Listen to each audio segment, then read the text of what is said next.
I have replayed every Pokemon game countless times. There was a stretch of my life where I replayed every single version I owned before a new game was released. I've played Black 2 more times than I can count, but there's always been one Pokemon game that I never went back to. I played it through a single time and didn't even bother with the DLC. But recently I've been feeling a nagging desire to give Pokemon Sword one more try. To see if it was just the time and place that hampered the experience, or if it was something deeper. And while I was at it, I figured I'd casually Nuzlocke it on twitch.tv/Hagita. So without further ado, here is the story of one man who has never done a full Nuzlocke before attempting to Nuzlocke Pokemon Sword. Our story begins in earnest when we are given our first part in Pokemon, Joe the Score Bunny, our flagship ace against this cruel world. The one here I want to see the light after Leon's inevitable defeat by my hands. A minor player in this story is also introduced in Leon's brother Hop. Picks up Grookey and our first battle is underway immediately as expected of the champion's younger brother. We make quick work of the battle but learn our friend Hop's favorite little quirk. Besides the fact that he's obsessed with his brother, Hop loves to praise us for knowing our tight matchups and hitting him with super effective moves. And so we begin our Hop counter with one instance of him cutting in to praise me for a thing that is basic game knowledge. Surely he'll get over this childish quirk of his. After the battle finishes, we arrive in the slumbering Weald, home to one of my favorite tracks ever in a Pokemon game.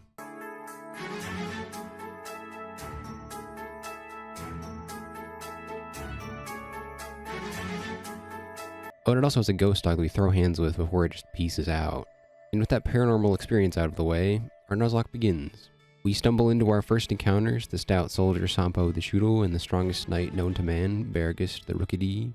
I love Corviknight a lot, so to get to use one for the Nuzlocke brings me great joy and a devout desire to keep her alive. Our first challenge to that desire is a second Hop fight where we can update our Hop remarks that yes, I do in fact know that fire is super effective against grass type Pokemon. Counter. Unsurprisingly, this fight is over very quickly and we move swiftly along to Wedgehurst to get all dripped out. As an aside, it's so confusing and frustrating how Pokemon choose to implement trainer customization in the games. Sword has such a diverse range of customization options, but then you get to Scarlet and Violet where I'm stuck in a uniform and can only really change like half my being. Please, just let me customize my character fully. You've already done it, do it again, it's not that hard. Anyways, rant over. I doubt Pokemon is actually listening, and even if they are, I'm sure they've heard the same frustration a million times and then some. Our next stop is the Wild area, the main gimmick of Sword and Shield. It's an area where you can do raids and free roam the pre-designated area. It's here where I'll give you the expedition dump on the made-up rules that I made for this made-up game mode. I really only added 3, which are varying degrees of important. The first is that I split up the Wild area into wherever the game gives me a title card for a set area. Thankfully the Wild area doesn't have too many sub-areas that can make things a bit more confusing than they have to be. Second, I'm allowing myself an exception to the encounters for a very specific situation. If I've already captured a Trade Evolution Pokemon and am using them on my team, if I find their fully evolved Pokemon in the Wild area, I'm allowing myself to catch it because I don't have people to trade with, and I want to use the final forms of Trade Evolutions because I never get to, and that makes me sad. And my last made-up rule is part me playing God and part I don't have cheats, so I have to grind. Which is that the Wild area is home to max raid battles, where you can battle Pokemon with 4 trainers, NPCs, or real people. In this case, it'll just be NPCs. None of this is important because I'm cutting them from my encounters for one reason only. I don't have rare candies in my game and I don't want to spend ages grinding when I can just farm raids for EXP candy to make my life easier. So for raids, I'm playing God and letting my Pokemon fight without consequences to them. The dead can come back to life and the living suffer no punishment for dying in the name of making grinding much more streamlined. With that out of the way, I managed to get 2 of the 4 encounters in the first section of the Wild area. The functionally useless Nia the Bumblebee exists, and a brave soldier Sergeant Frog the Tampole joined the team. I didn't manage to catch a Stuffle or a Duskull because I was afraid of losing a Pokemon in order to catch them, or in Duskull's case, they were way higher level than me, so I just ran away in fear. After some grinding, it's gym challenge time where I'm proud to introduce trainer number 69.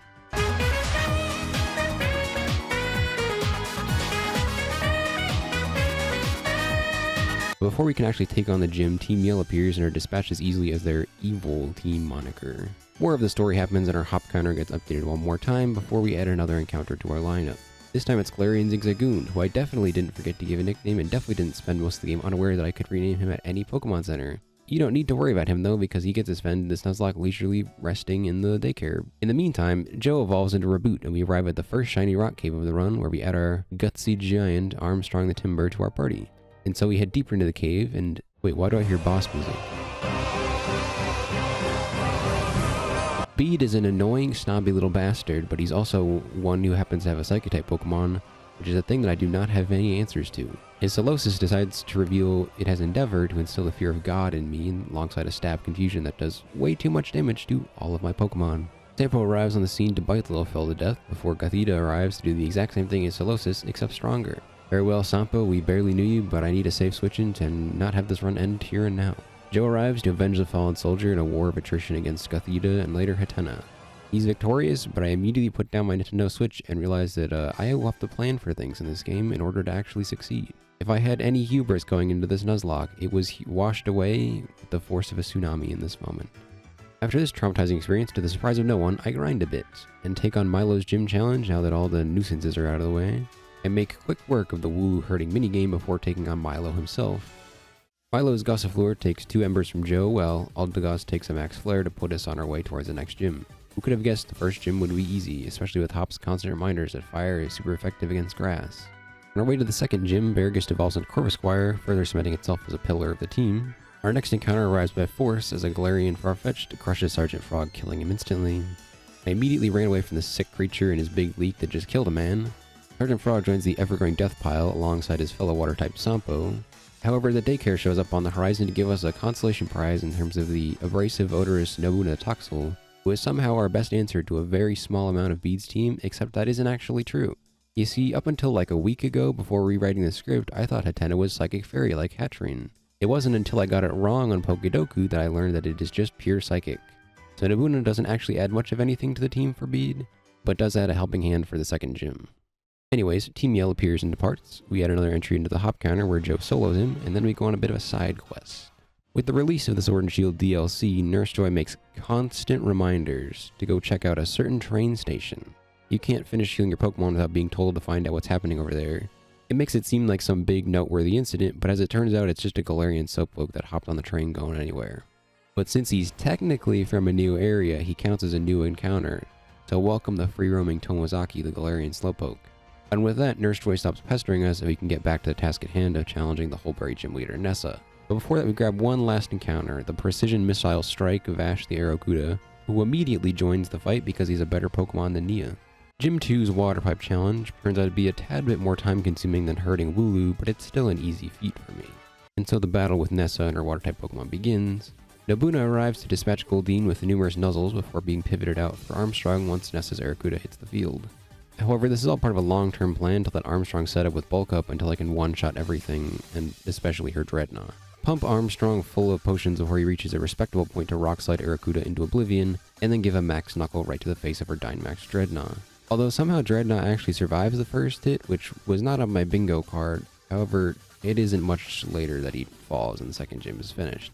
Chairman Rose and Hop chat with us for a bit before we are sent on our merry way.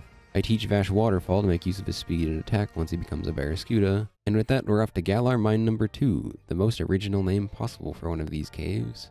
Our encounter here is Miwa the Wimpod, who is there to just fill out numbers. I would have preferred a Shellos, but it's a Nuzlocke, so I'll take what I can get. Oh, sure enough, there's the boss music again. We still don't technically have anything to counter Bede, but we were able to get a Deathless kill on Sloses again before I remember that Vash has Bite, which is somehow our best option for the situation. He can also somehow take multiple Psyshocks from Gothita and 2-hit KOs her after a quick heal. Hatenna arrives yet again and Psybeams me into switching Vash out for Tomozaki. He's not really a better answer, but he does just sit there and take hits while dishing out enough headbutts to defeat Hatenna and his new addition Galarian Ponyta. Slow and steady wins the race, as they say, and I walk away from Bede deathless. With the boss of the mine defeated, Vash makes quick work of everything else. We get one more encounter with the not actually psychic type, Bob the Noctowl, who takes a back seat since we already have Vash for the fire type gym. And before we take on Kabu in the Moda Stoke gym, we make a quick visit to the hotel to battle Marnie. I would put boss music here, but Tomozaki walls or Krogung besides Sucker Punch, Beargust has Pluck, which just makes swift work of everything else. And then also Armstrong shows up to kick Morphpeko a few times before it faints, and voila, Marnie is defeated. We rest up at the hotel and Kabu awaits as a special treat for me. The main gimmick of Kabu's gym is catching or defeating fire-type Pokemon to get a certain amount of points. But Kabu's gym is technically a new area, and I get to keep what I catch, so welcome to the team, Kabuto the Sizzlipede. I'm referring to Kabuto from Naruto, not the other Pokemon named Kabuto. The extra encounter is very much appreciated, but the gym challenge is not, because it's really annoying doing a double battle with a trainer who is actively making the experience more annoying. They don't try to end things quickly, instead they burn you or flinch, and it's like, sir, you are pissing me off, stop now. However, even with all the nuisances and tribulations, Vash trucks through it and evolves into Barraskewda in the process. He was already my main answer for the gym, and now he's even stronger. So with all the fodder out of the way, our battle with Kabu begins. Unsurprisingly, the newly evolved Vash hits 3 waterfalls to get rid of Ninetales and Arcanine, and then 2 Max Geysers to deal with Gigantamax Centiskorch. A quick fight, only made quicker by Vash's new boost in power. With the defeat of Kabu, the wild area opens up a bit to give me several new encounters: the Chilly Clutch Factor, Kuri the Vanillite, the Prickly Wall, Bio the Marini, the Speedy Striker, Shikamaru the Noibat, and finally Arthur the Gullet, who dies in the next encounter with Gloom, thus costing me a team member and a potential new encounter. Lastly, we get the perpetually cute baby the Pumpkaboo. No, I don't know what size it is. Now it's Galar lore time, except who cares about that? Our desert encounter was one of my favorite guys, Cactuar the Maractus. I don't know what draws me to this silly little guy, but I have such a strong attachment to Maractus. He's just so cute and fun, and I love him a lot. Even if he never evolves, I'm overjoyed he's on my team now. I needed a grass type anyways, and at least Cactuar doesn't remind me he can't evolve, because I don't have anyone to trade with. The desert also houses the fossil machine, but spoilers, I never find enough pieces to actually make one, because I just find a bunch of the same piece. The excursion in the desert ends with another hot battle counter entry, yippee. This battle is more of a team effort, with Cactuar already showing off to deal with the newly added Cramorant. Tomozaki Zen headbutts Toxel, Joe does what he does best against Wacky, and finally Vash waterfalls Silly Cobra into the ether. The rest of the desert is uneventful besides Joe evolving into Cinderace, albeit one that can't Gigantamax because I don't own the DLC. In hindsight, this is such a crazy decision based on Pokemon's prior gimmicks, which isn't actually true because I guess you can't Mega Evolve any of the Kalos starters to this day, unless this ages poorly and we get them in Legends CA. Please, I really would love that. Once we're free and clear of the desert, we arrive in Stow-on-Side, arguably the strangest name for a Pokemon town. B's Gym Challenge gives the illusion that it's Pachinko, but it's actually just controlled sledding that is enjoyable at best. But it's short, and soon we arrive to fight B. Beargeist leads the fray for B, but that's because B is nothing to really threaten it. So I use Hone Claws a handful of times, then start spamming Drill Peck to slaughter Hitmontop, Pangoro, and Sirfetch'd. And for the icing on the cake, I give Gigantamax Machamp a max Airstream for the road to make quick work of B. As an aside, some of the Gigantamax choices for older Pokemon are so strange. Like, I understand the Gen 1 starters, they've got everything, but why Pokemon like Machamp or Kingler? Even for the obvious Gen 1 bias for things, they seem like such odd choices. Anyways, oh look, it's Bede defacing historical monuments, which is most certainly a crime that he should be in prison for, not whisked away to be given a spanking or something. Wanting criminal Bede decides to challenge you to a battle after being caught red-handed committing crimes, like my brother in Christ, you are a wanted criminal, run. Thankfully this battle goes much smoother as Beargeist makes quick work of Duosion, Vash chomp downs on Gothorita, and the only issue so far is Hatchrim. So in hindsight it isn't actually an issue since Hatchrim is actually just Psychic type 2. I could have just had Vash continue chomping down on Pokemon, however instead I tried to use the tried and true Ace Joe with his newly minted Pyro Ball, which it turns out is basically just a cannon that kills all who cross its path. Trem and Galarian and Ponyta don't stand a chance against Joe's cannon of a leg. And to celebrate our victory, Beargeist dons the final form as Corviknight and learns Steel Wing, thus giving us an answer to the Fairy-type Pokemon that don't exist, and also just in time for Opal's Fairy-type gym. Bede suffers the consequences of his actions and is hopefully whisked off to jail. We get to see Mr. Sword and Mr. Shield, and then are back on the trail to Balloonlia, but not before evolving Nobuna into Toxtricity to give us another answer to Fairy-type Pokemon, despite only having one good poison move in Acid Spray, which is not exactly a strong move for the situation, but it certainly is one of them. A secondary fun part of this Nuzlocke also rears its head here in the level cap. I'm trying my best to adhere to the level cap of the ace of the gym leader, when between Opal and B there is a gap of 2 whole levels, which makes things a bit more complicated, but it's only mostly this stretch. The rest are all 4 levels apart at least, which is nice and probably normal. The short level cap disparity is probably because Balloonlia is basically next door to Stow-on-Side. We have to pass through the weird mushroom forest in the process catch the Rugby Devil, Ice Shield the Passimian. Yes, I know Ice Shield isn't Rugby, leave me alone. But the short trek through the forest leads us to Balloonlia, the weird mushroom town, where we get to fight Opal after answering her riddles 3. Beargeist returns for a repeat of the Bee Gym battle where she sets up several Home Claws and then spams Steel Wing to defeat Weezing, Drill Peck for Mawile, Steel Wing again for Togekiss, and finally one Max Steel Spike to end all Creamy and force Opal into an early retirement. And after the gym battle ends, we are greeted by a special guest criminal. I feel like Bede should probably be in prison by now, or at the very least punished more, but Opal scoops him up and will probably do bad things to him that we will never see, and it's probably for the best we don't see those. We probably won't be seeing Bede for a while, but instead hops back to add to his counter. Joe leads off this fight and kicks Trevenant into the stratosphere, and then kicks Snorlax a bit before Cactuar comes in to finish the job with Giga Drain. Heatmore arrives, and Vash promptly arrives too, to waterfall Heatmore into the abyss. Rillaboom arrives, and finally get a new opponent in the form of the other half of our demonic duo, Beargeist. Drill Peck replaces a fire move, but Rillaboom falls all the same.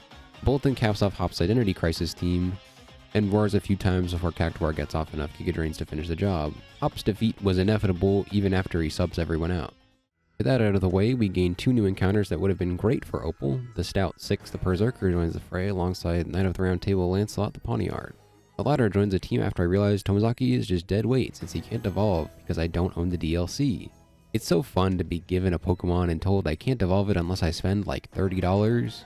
But either way, we reach Gordy's gym in Circaster. No offense to him, but I forgot he was even a character in Pokemon. Moving swiftly past that, he's a fun gym puzzle that's like an ice puzzle, except I don't get spawn camped by 20 trainers if I fall. It's kind of like navigating minefields in Metal Gear Solid, except I can't just crawl on the floor and avoid everything, which would be much funnier, but this is not a funny game, it's a Pokemon game. And after wading through the deserts of Arrakis, we arrive at Gordy. Cactuar leads the fight against Barbaracle, and unsurprisingly Oko's in with a singular Giga Drain. Shuckle is next, then Vash takes a Sustained, since he does a little more raw damage against the brick wall known as Shuckle. Waterfall does the trick all the same, and after defeating Shuckle, Vash learns Crunch, which would have been very nice earlier, but now that Bede's in prison, there's not really much of a need for it. Stonejourner's up next, and Vash Oko's it with a Waterfall, lacking in any hesitation whatsoever. Finally, G-Max Colossal arrives, and Dynamax Vash gives a crit Max Geyser to end Gordy's gym with a whopping 3 out of 4 defeated by Oko, which is about what I expected of a gym leader that I forgot existed. After the gym, we get more lore and another hot battle to add to the counter before we enter a new area that feels ever so off. Our encounter in the ice-looking area is a Pelipper that dies to hail before I can catch it. Team Yell appears in the cold sea and decides to pull out the call an ambulance but not for me on Vash. Their Galarian Linoon launches a counter into Vash, killing him instantly. I was prepared for gym battles, but not for a Mook to launch a counter at me. And losing Vash hurts. Our certified missile launcher falls and something feels a little off in the air. The winds are changing and it doesn't bode well. We head back to the Poké Center to lay Vash to rest, a fallen soldier but never a forgotten one. Bio takes his place, carrying the water-type torch into the future. We trek across the rest of the lake, feeling a little melancholic about our recent loss. And after crossing the sea, we're greeted by Marnie in her hometown, and she promptly decides to battle us. Joe takes up arms against Liepard and double kicks it to death to vent some frustration at losing Vash. Toxicroak arrives and Beargeist comes out to vent its own frustrations with a swagger boosted Drill Peck. Morpeko comes out and Lancelot gets his battle debut. Just kidding. Here's Cactuar with a Giga Drain. She caps off the battle with the rematch of a Century, Beargeist versus Scrafty. Another swagger boosts Beargeist for landing a Still Wing. The confusion ends basically immediately and Drill Peck finishes off Marnie for now. Before we go overthrow Team Yell, we get one last encounter with a future titan of the run, Uma the Mudbray. This little horse will do great things one day.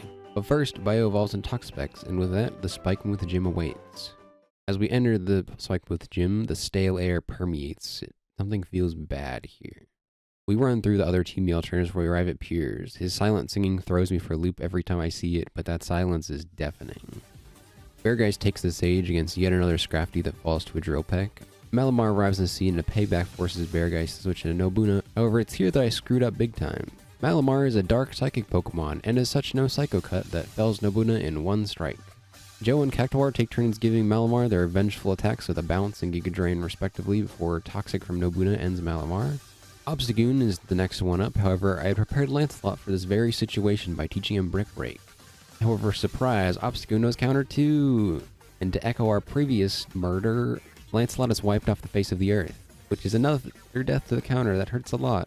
But it was also the height of my hubris to think I had a Pokemon with a surefire win condition here. That's not how that works. Joe arrives and double kicks a bit before Obstruct forces him to switch into Bio. I use a tried and true Baneful Bunker to begin the slow death of Obstagoon at the hands of Bio. Some healing later and Bio begins their offensive, and one liquidation is enough to defeat Obstagoon after the poison does its job. Kier's final Pokemon is Skuntank, who unfortunately is immune to Toxic Stalling, so I instead continue Bio's slow chip damage until Joe can swoop in and launch a Pyro Ball to finish the job and end Pier's career. This may have been a win, but it came at a heavy cost of 2 core members of the team. The stale air was signs of their fate, and to have one suffer the same fate as Vash stung a bit deeper than usual. I should have been ready for it. I shouldn't have lost Lancelot like that, but the journey must continue, even if I'm very upset about that. I lay Lancelot and Nobuna to rest, bringing our dead total to 6. Uma makes their debut to take up the mantle that Lancelot left behind, while Armstrong makes a return to the core lineup after a brief hiatus. Both are decent enough leverage for Raihan and his Sand team. I bring Uma up to speed and hunt down the Eviolite for Armstrong to use since I can't evolve him into Conkeldurr just yet. Before we take on Raihan, we have one last chat with Ball Guy, an unsung hero of the run, for just being a cool guy who makes me happy. Shout out to you, Ball Guy. I hope you're doing well. Anyways, back to Raihan and one of the best gym gimmicks paired with one of the worst challenges. It's super cool that Raihan is a weather-themed gym leader, but his gym challenge is just an empty room with some trainers you battle, which is really disappointing even if the room does look kinda cool. The battles begin with the rain team of Sliggoo and Pelipper. Cactuar heads up this fight, but Pelipper and Sliggoo decide to make a targeted strike on my mental well-being and double target Cactuar to kill him. I knew I lived in Air Slash, but the double target was just a bit excessive. Taking out one of my favorite guys in such a brutal manner was not going to be tolerated. I wanted to bring it home with Cactuar to really show the world Maractus had what it takes to stand on the world stage, but alas, God said no. We dispatched the rain team soon after in a primal rage and stare down the sun team of Ninetales and Turtonator. Uma makes their star-studded debut here to Earthquake, and after dealing with an incredibly annoying Ninetales that kept disabling my moves and critting my Pokemon, the sun team falls. The last team is the Hail team that Beargeist and Joe sweep through because they are a dynamic duo and are my favorite Pokemon in this entire run. And after the demoralizing loss of Cactuar, we finally arrive at Raihan and his Sand team. Armstrong and Joe lead the fight against Flygon and Gigglypuff, but Joe quickly pivots out for Uma. I had a cheeky play in mind for this fight by teaching Armstrong Sunny Day to negate the sand. Armstrong takes the opportunity to start setting with Bulk Up, while Uma chips away with Low Sweep on Gigglypuff to the tune of not enough damage. I switch priorities to dealing with Flygon since it keeps negating the attack half of Armstrong's Bulk Up. After the Breaking Swipes basically render Uma's attack potentially useless, I swap into Biota to just sit there and soak damage. Armstrong continues to set up because nothing can kill him, and at the very least he's getting defense boosts for an almost entirely physical team. Flygon makes the silly mistake of Thunder Punching the most telegraphed Baneful Bunker ever, and gets poisoned for it, which is a very nice little advantage. I take advantage of Flygon's blunder to switch into Uma to waste another Thunder Punch, and after a few more turns, Flygon falls and Sandaconda arrives to spoil the fun. You see, Sandaconda has a fun ability called Sand Spit, which restarts the Sandstorm after it gets hit, thus negating Armstrong's entire gimmick move. Gigglypuff decides it wants to show up again and lands a crit body press into Uma to scare me into healing. It was here that I realized I stood no chance of winning this fight in a hardcore Nuzlocke. I needed all of the healing items I had acquired to win this war of attrition. There's no real offensive pressure on my end, just chip damage that adds up. After a crit Earth Power from Sandaconda into Armstrong, Uma lands a heavy slam to rid the world of this Sandaconda. After all the damage in Sandstorm chip, he stands against G-Max Duraludon with 4 HP. I take advantage of the situation to use Uma's turn to heal him while I Dynamax Armstrong to launch some Max Knuckles. This continues, except Uma gets healed just to keep it existing and being a presence on the field. G-Max depletion takes about 3/4 of Uma's health, but after healing it's fine. Armstrong continues its offensive, launches a Max Knuckle at the top of the tower that is G-Max Duraludon. All that remains is Gigglypuff, who has just been sitting there doing nothing for the whole battle. However, Armstrong's at +3 attack and +6 defense, but Gigglypuff means nothing to him, but a boosted low kick shatters the rocks that make up Gigglypuff, and our battle with Raihan ends as one of possibly the slowest gym battles yet, and one that was only possible because I kept this Nuzlocke casual and let myself use healing items. The loss of Cactuar finally sets in, and after going to look at my box, I only have 12 available Pokemon to choose from. This particularly comes from the fact that Sword and Shield have a lot of sub-routes, where it's still technically Route 1, but it's got a separate subheading. I only counted distinct routes, which hampered my encounter numbers, alongside the fact that many of them I just ran away from in fear. The Remnants were not exactly my strongest soldiers, but I take Shikamaru out from the box since Noivern is probably the most universally useful one left. However, we aren't out of encounters just yet because we still have Route 10. Galele probably should have been our encounter, but they put the fear of God into me and I ran away, so I didn't count it. Instead I sagged Ice Sky the Snover to boost our available Pokemon to 13. We trekked through the snowy mountains. Wait, why is there boss music again? Gilly and Cam don't seem like boss type characters. What's going on here? Oh no. Not like this. Not like this. I hereby vow you will rue this day.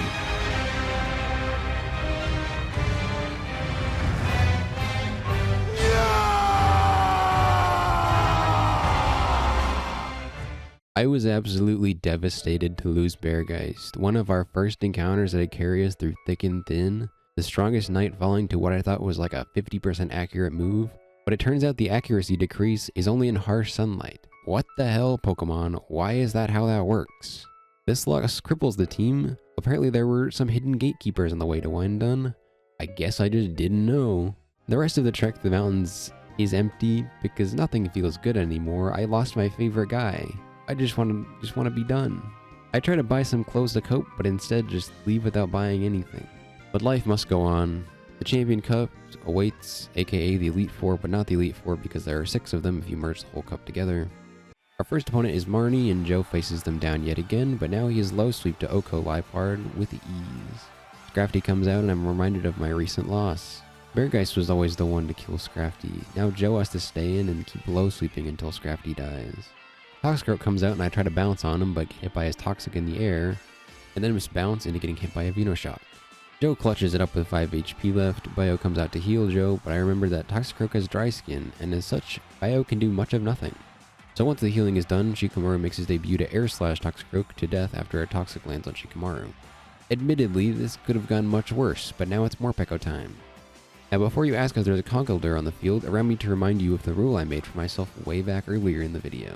I made the rule that I could catch the fully evolved version of a trade evolution if I could find it roaming in the overworld. So while I was off-screen grinding, I found this big fella, so allow me to introduce you to Armstrong V2. He makes his arguable debut with a hammer arm that crushes Morpeko's skull. And lastly, G-Max Grimmsnarl lives, and so does the newest member of our lineup, 6, who I intentionally delayed my Dynamax for a very specific reason. G-Max Snooze does a good amount of damage, but a Citrus Berry heals it off to some extent. However, on Grimmsnarl's final G-Max turn, I can block it with a Max Guard.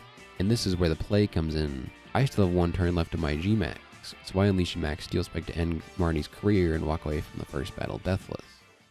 The Champion Cup is a fun time because between every single match they heal you and let you do party preparation.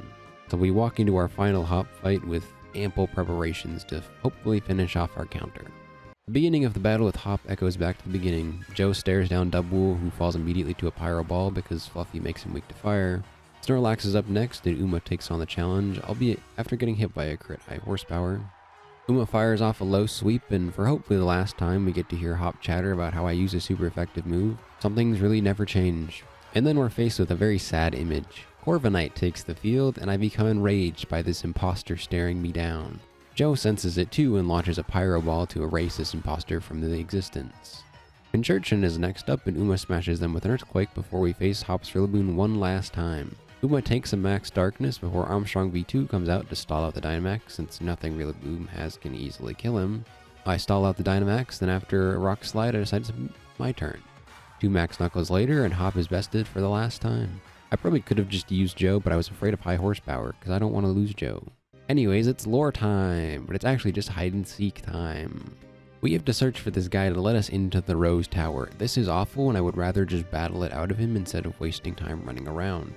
However, after a few battles, we finally move on to Rose Tower. Piers shows up and sings a silent song, and after some more stalling for time, we reach Chairman Rose. Just kidding, it's our one and only battle with Oleana. Joe is my lead for this fight and faces down Frostlass, and unsurprisingly, a single Pyro Ball defeats Frostlass. Milotic comes in, and so does Bio, in an almost 4-minute long war of attrition before Milotic dies and Salazzle comes out and proceeds to die from a liquidation, which somehow killed despite Bio not really having the highest attack. Serena is next in line and gets hit with the classic Baneful Bunker Gambit, and then Bio decides to spam Poison Jab until Serena falls, and lastly, G-Max Garbodor takes the stage. I send in Uma to tank a hit, and after getting hit with a Max Quake, I return fire with my own Max Quake to Oko Garbodor and get rid of this barely registered threat of Oleana, who is really more annoying than anything.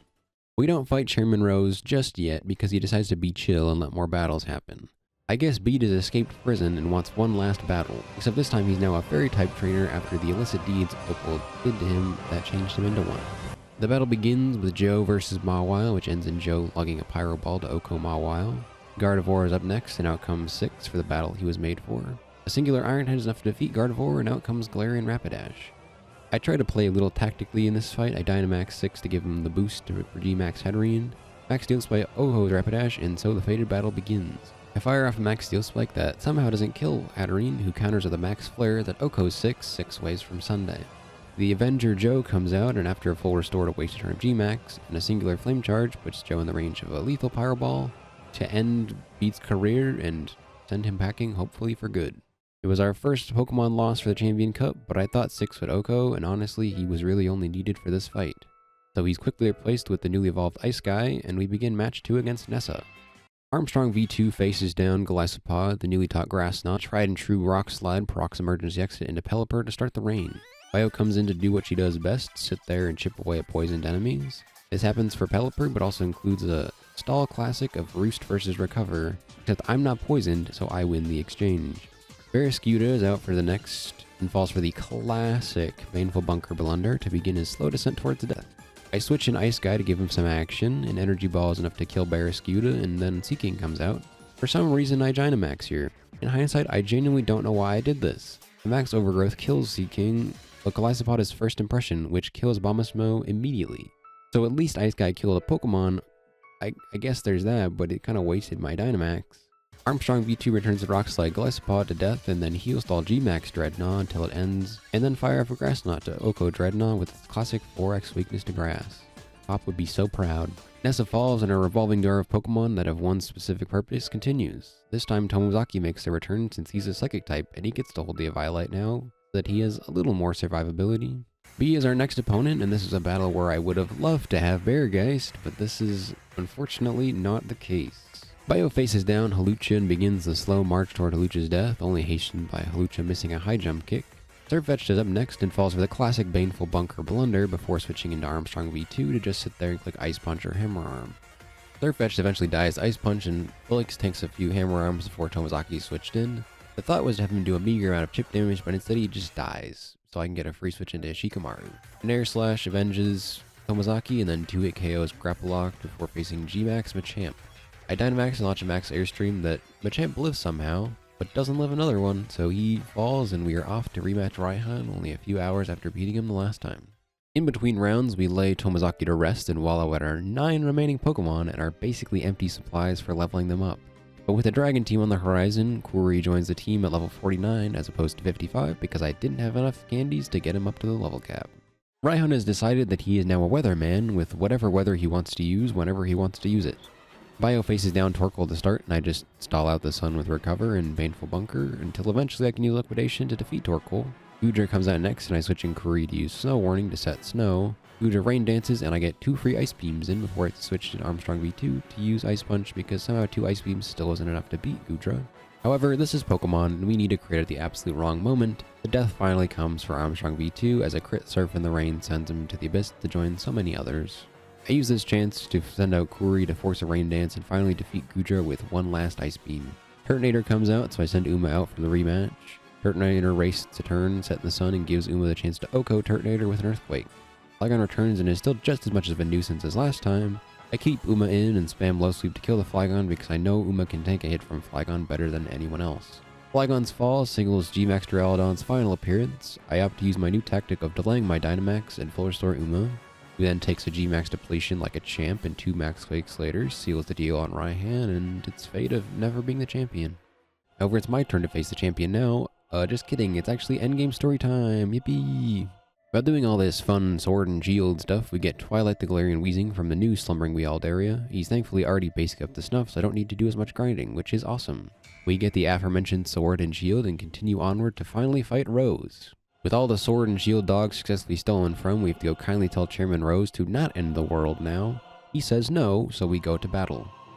Rose picked the wrong man to mess with as Joe takes the stage to stunt on Rose for 5 turns straight. Tarko boosted Pyro Ball tears a hole in his team. The first one is served Piping Hot to eviscerate a Scavalier. The second one is served Stone Fire to melt Kling Klang. The third one is served with a fiery aftertaste that burns Ferrothorn from the inside. The final helping he made is in order to wipe out the false Berserker off the face of the earth, and to get our just desserts, Joe launches a Max Flare into G-Max Caparaja to finish off the easiest fight in the game.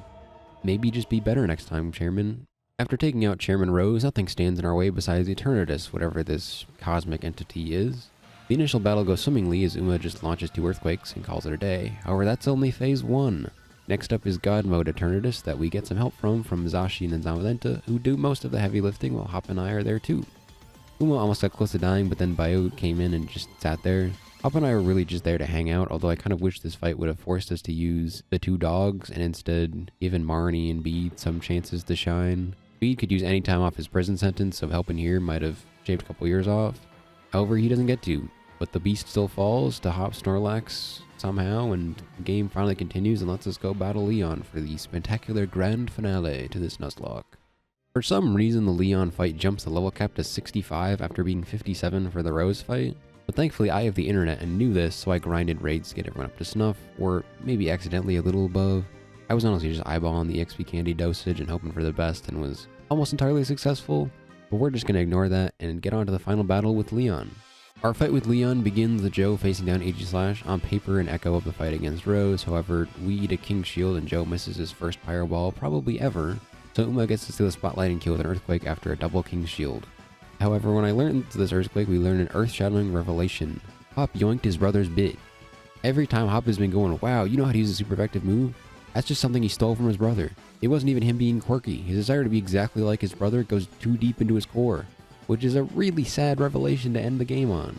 Anyways, back to the fight at hand. Inteleon is out next, and we dust out the tried and true tank of bio to just sit there and stall out the water type while it dies of poison and occasional chip damage. And sure enough, after 6 minutes, Inteleon falls and Haxorus comes out to do a certified hood classic of eating a baneful bunker to the face, like every other physical Pokemon before him. And seeing that it used Earthquake on bio beforehand, I switch in Shikamaru to ignore that and fire off a crit Dragon Pulse to end Haxorus for good. The ugly bastard named Mr. Rhyme comes out, and so Joe can get some time in the limelight, as who would have guessed it, but a single Pyro Ball Okos and sends that Help Spawn back to where it belongs. Dragon Pulse up next to give Twilight his battle debut, except not really because he just eats 2 Shadow Balls and dies in exchange for the free switch into Shikamaru, who fires off a Dragon Pulse at the cost of most of his HP. Bio comes in to tank some damage while I heal Shikamaru. Kuri comes in next and tanks a Thunderbolt, and somehow a Flamethrower too, and Dragon Pulse dies to hail damage, with a little heal stalling from Snow White. And finally, the ace takes the stage. G-Max Charizard looms over Kuri, but this is intentional. Kuri gives his final stand here as he fires off one last Ice Beam before he dies, and wastes one turn of the G-Max. Kuri died a hero, passing the torch to the rest of the team to clutch up in the end. Shikamaru comes out for their final act as well, as they waste the final 2 turns of G-Max at the cost of their life. And with that, G-Max Charizard returns to normal. However, I still have my Dynamax ready and waiting. Uma takes the stage for a dramatic and opulent finish with this run, with a Max Rockfall to crush Charizard into the ground and avenge all of the fallen soldiers that have gone before him. And with that, my Pokemon Sword Nuzlocke comes to an end. We lost many of our greatest soldiers on the road to get here, but Joe made it from start to finish. He watched over so many of his friends die, his partners die, but he carried on just to make sure those losses weren't for nothing. He was the true hero of this run, and he can sit atop the throne of Galar with his head held high. And now we go onward to the next adventure.